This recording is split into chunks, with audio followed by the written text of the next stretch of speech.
I am so excited to announce that the Docuseries is now available for pre-orders. Go to DanteKing.com or to Diagnosing Whiteness and Anti-Blackness.com to check it out. Go and subscribe. Get your popcorn ready for December 7th. You can also join the launch party, which will be held live through Zoom. See you there.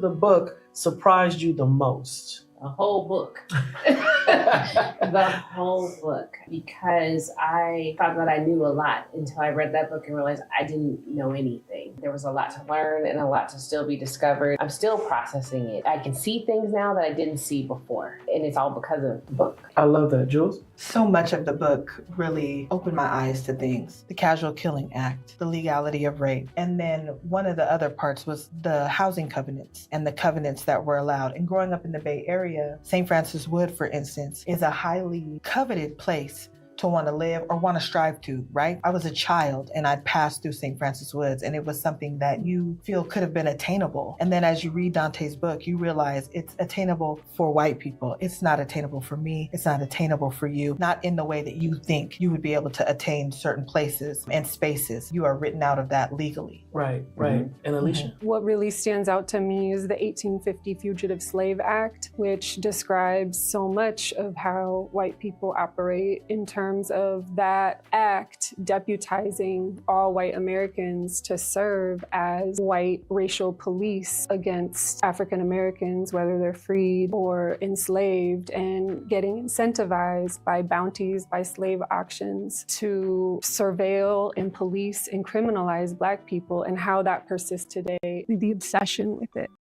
We're free. We're not on plantations. We're not indentured servants. Well, that's We're unfortunate. not slaves. Yeah, I know. Yeah. That's such an unfortunate mindset. Again, it's rooted in low standards too, because your starting point, as it pertains to Black people and freedom, is one where people are bound, shackled in chains, being subjected to rape and pedophilia, and stuck on agricultural plantations. And so we don't necessarily consider, for example, the public health institution or, my job at Google or my job as an attorney at this law firm. We don't consider these corporation plantations where white people have benefited for centuries, and yet we still are subjects of servitude in a system that's based on feudalism. So therefore we have developed false impressions, I guess I would say, and low standards and low expectations around how we define and deal with freedom.